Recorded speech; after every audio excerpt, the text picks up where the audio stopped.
name Cuffy is usually linked to the leader of the 1763 Berbice Rebellion.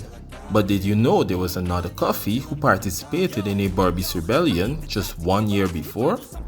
This Cuffy was brought from the West African coast, one of over 5 million Africans kidnapped and transported to the Americas in the transatlantic slave trade between the 16th and 18th centuries. He arrived at plantation Goed Land in Goed Fortuin in 1762, at a time when the colony was in the throes of starvation and disease. There had been a fever epidemic that killed colonizers and slaves alike and disrupted trade.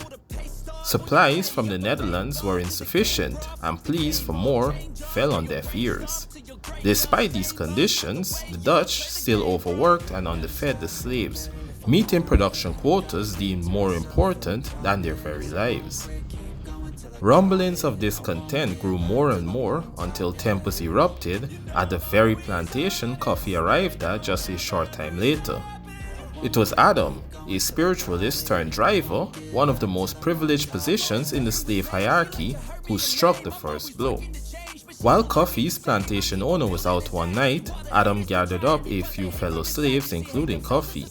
They stole guns and ammunition before sneaking off the plantation in canoes and headed up the Berbice River. There would be a shootout between the group and a few Dutch and Amerindians at a trading station further upriver. It is recorded that a Dutch officer was wounded and one of his Amerindian assistants killed.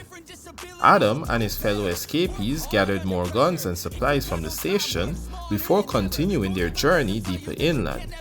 The escape exposed for the first time Dutch military weaknesses in Berbice for all to see.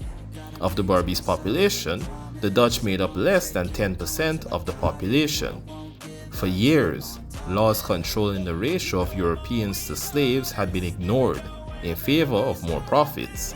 Now, the Dutch were massively outnumbered, and it wasn't until a week later that Governor van Hogenheim was able to scrape together and send little over a dozen healthy soldiers after the runaways. When the Dutch soldiers, accompanied by a few planters and their Amerindian allies, arrived where the escapees were hidden, the planters stayed behind. It was a bloodbath.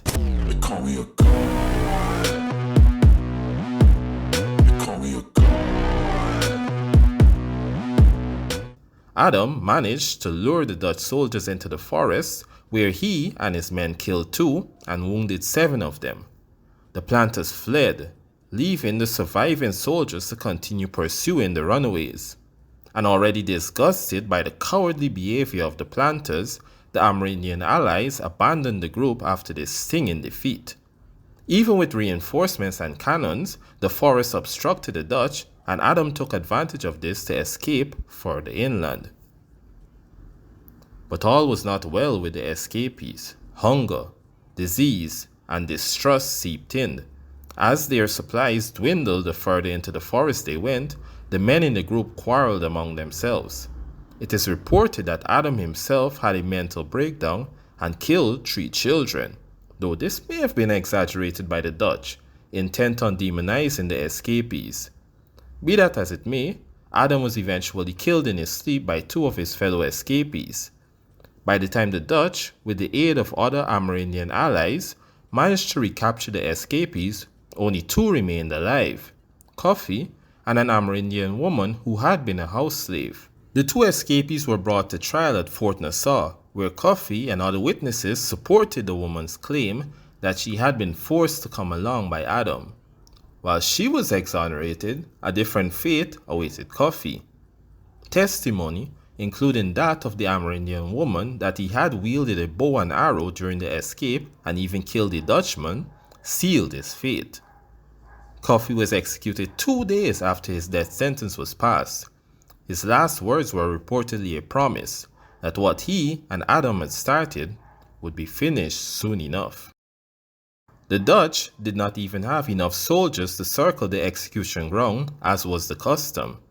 Meanwhile, the future planners of the 1763 rebellion were watching and biding their time. They call me a god.